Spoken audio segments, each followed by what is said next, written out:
folks, Hanshi Brown here. One morning I was sweeping out in front of the studio and a woman and her daughter walked up. I smiled and the woman introduced herself. She was interested in classes for her daughter, who was so shy she was hiding behind her mother, clinging to her legs. Now, can you see what's going to happen to this little girl as she tries to do well in school, afraid to raise her hand to ask questions, or has a meltdown when asked to do a problem on the board? It is doubtful she will go to college since she has such a bad feeling about school. Now, can you imagine what it will be like as the other kids tease and taunt her because she's such an easy target? Her self esteem will get worse and worse.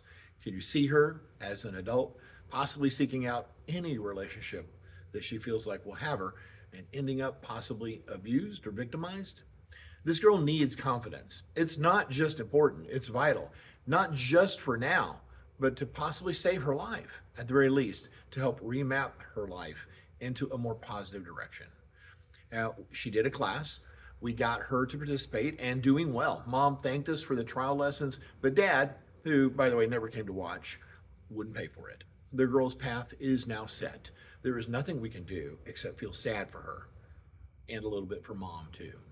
Now, another day, I was printing some schedules and came out of the back room when a pair of parents came in with their son. They tried to get him under control, but he was just all over the place, running around everywhere. The parents were embarrassed, and finally, one of our instructors gets the boy to focus long enough to hit and kick a pad for a few minutes. The positive reinforcement we gave him for following instructions made an immediate, although temporary, change in him. If we have the opportunity to do it enough and continue to do it, it will literally remap his path. During that time period when he was here, he was focused and listening beyond anything the parents had ever seen before. Now, can you imagine how this child is going to do in school without us? How will he get and keep friends when he can't even remember their names from moment to moment? Can you imagine him trying to develop a relationship as an adult? How about holding down a career? What can you see in his path without this? He needs impulse control, not just now, but for his life.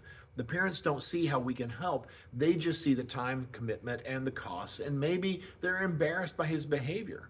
We know he's just a kid being a kid, and that above everyone else, we can actually help him.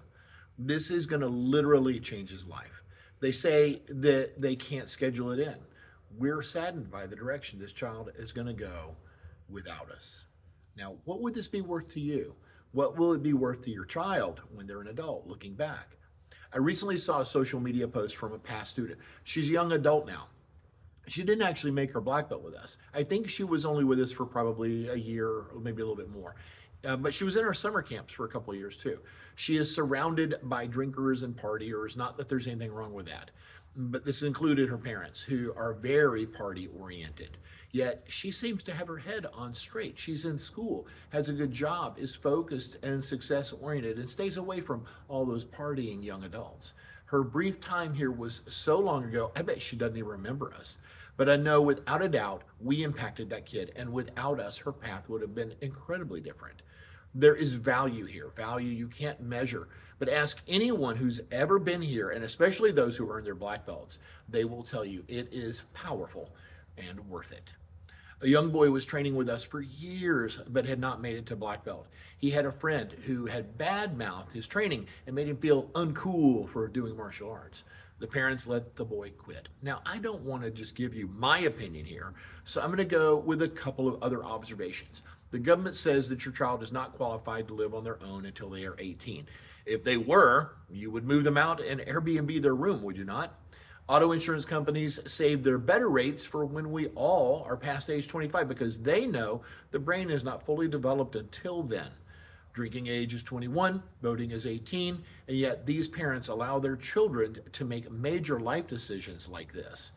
I believe in letting your child make decisions. It's empowering. But choices between which vegetables that they're going to eat, not whether or not they're going to eat vegetables. Choices about which fun activity they're going to do, not life-altering, educational, and therapeutic experiences like martial arts. It should be a requirement. And every parent with a black belt child will say the same thing. Be strong for your child. Make the right decisions for them as long as you can. Even after 18, we see young people making terrible decisions. Get them in the habit of asking for guidance from you, listening to you, and learning like a black belt. Hanshi out.